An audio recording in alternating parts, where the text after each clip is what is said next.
welcome to your weekly mixtape and the weekend review for March 10th, 2018. Excuse the little head cold that I have going on.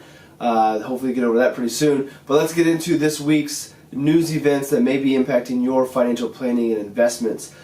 First, the week ended up on a strong note in the markets. Friday, we had a positive jobs report number and a slowing wage growth number, which calmed some of the inflation fears that were out there. So the markets responded positively to that. Kind of funny how wages, our earnings going up is a bad thing for the market due to inflation. But the inflation concerns that we saw in the last couple of weeks were kind of calmed down by this slowing growth in the wages. Friday also marked the 9th anniversary of the current bull market. So March 9th, 2009 was the lowest point of the S&P 500 for the financial crisis. And since then, the market has quadrupled. So that is all the evidence you need as to why you stick to your investment plan. You don't try to time the market. You don't try to reason with the market. If you would have sold at that point and sat in cash until now, you would have missed a quadrupling of the market. So 9 years old of the bull market and a lot of growth that has been received or missed out on depending on behavior.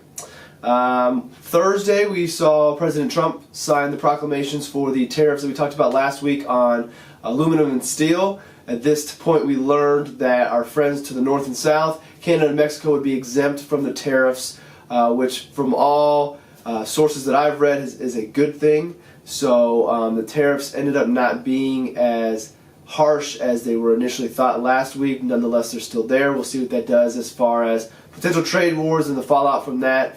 But those tariffs are now in place. Canada and Mexico are exempt. More news out of Washington. Another advisor to the president resigned this week. Gary Cohn, who was his top economic advisor, a former Goldman Sachs person, decided to finally walk away after the tariffs deal was done. He was against it.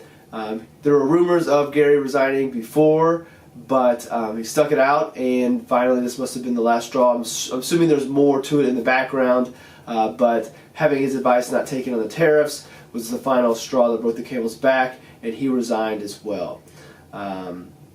So those are the big stories. One last thing on Cohen leaving. One of the reasons I bring this up is being that he came from Goldman, he was believed to have been a friend to Wall Street, which trickles down to our 401ks, IRAs, and investments.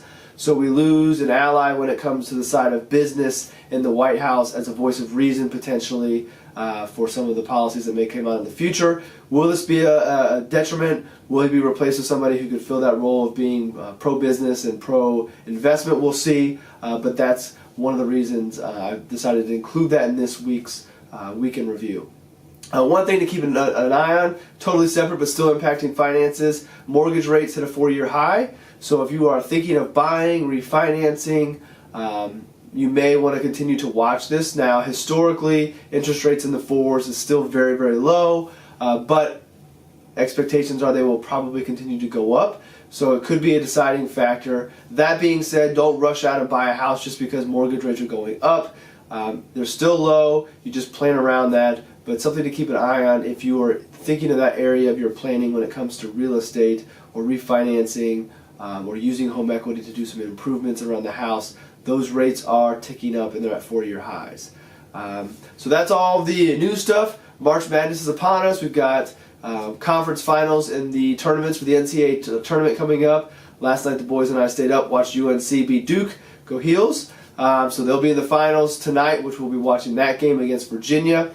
So we have the finals this weekend. We have Selection Sunday on Sunday, obviously, and then we have the games that kick off Wednesday, Thursday, Friday, and kind of one of the best times of the year coming up in the next week. And one last thing today, well, I guess tomorrow, depending on when you're watching this. So Sunday will be daylight savings time. Don't forget to change your clocks. Don't oversleep, and don't miss the games because your clock is not set right. So there are a number of other stories I could have included this week. It's a busy week locally and nationally when it comes to news. A lot of other things following up to some of the things in the past weeks, but I thought these were the most important ones for us to talk about. So that is your weekend review, keeping it concise, trying to eliminate some of the numbers I usually talk about. You can find those in the supporting articles below. Be sure to check out the blog posts that make up the mixtape.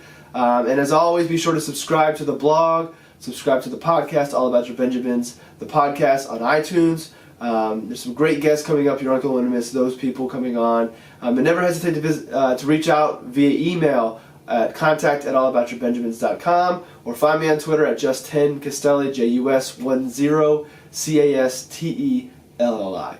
With that, I will let you enjoy your weekend, and I'll see you in the next episode.